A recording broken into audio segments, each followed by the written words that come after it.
свою рейку с Ниссана по причине стуков. И вот что наблюдаем. Вот даже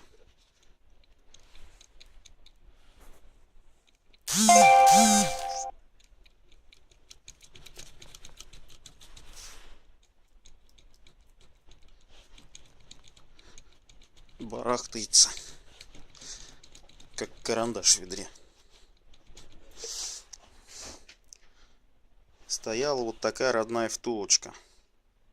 Сменил по причине также износа, стуков. Установлена была вот такая вот самодельная. Это тоже чертежи из интернета взяты, но они не верны. Пришлось ее дотачивать, дорабатывать, разворачивать. Вот, это как запасная осталась. Вот, сейчас, короче, буду опять что-нибудь мутить.